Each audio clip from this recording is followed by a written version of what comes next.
আর পোস্ত, এই যে সর্ষে বাটা হয়ে গেছে, পোস্ত বাটা হচ্ছে। কাঁচা লঙ্কাগুলোকে একটু থেতো করে নেবো আর একটু চিড়ে নেবো।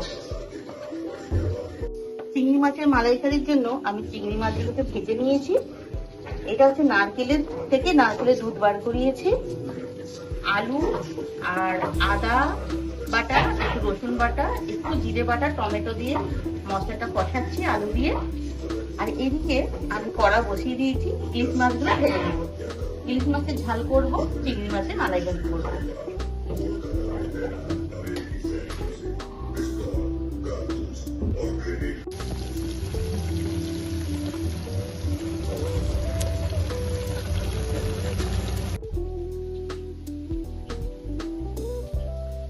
চিনিটা চালিয়ে দিয়ে এত রান্নার ঝাল আসছে না।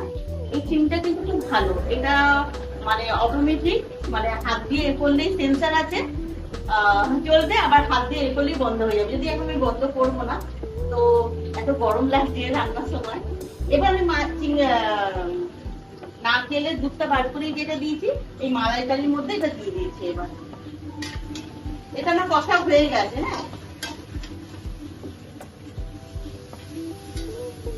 হ্যাঁ,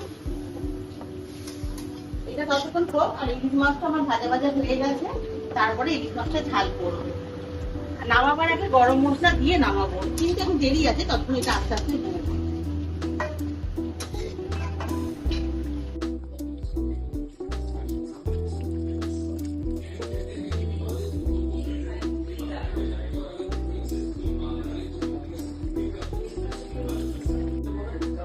চিংড়ি মাছের মালাইকারিটা আমার হয়ে গেছে। ইলিশ মাছটা তো আমি আগে ভেজেই নিয়েছি। এবার কড়াইতে তেল দিয়ে দিলাম। হ্যাঁ, তেলটা একটু গরম হয়ে গেলে এবার পোস্ত দেবো, সর্ষে দেবো, কাঁচা লঙ্কা চিড়ে রেখেছি আর একটু কাঁচা লঙ্কা থেতো করে রেখেছি।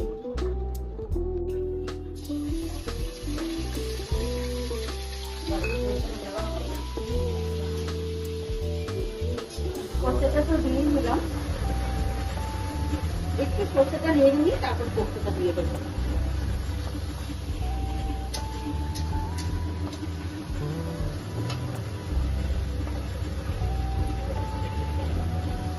কাঁচা লঙ্কাটা দিয়ে কাঁচা লঙ্কাটা একটু ভাজা ভাজা হোক।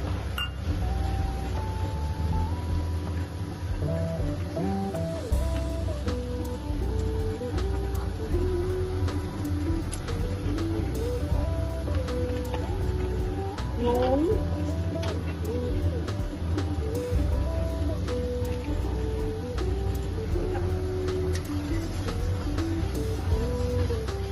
একটু কষিয়ে নিয়ে তারপরে জল দিয়ে দেবো।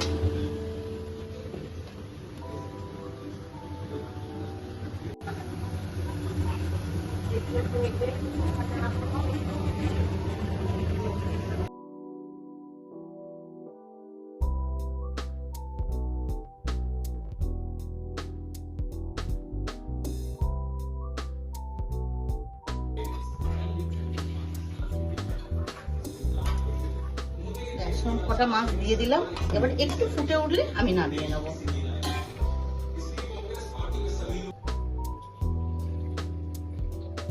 আজকে এত দেরি হলো, কি রান্না করেছো? মেনুগুলো বলো।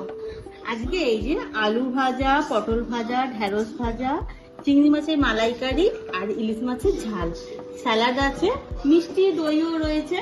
এইগুলো এত কিছু রান্না করতে করতে দেরি হয়ে গেছে।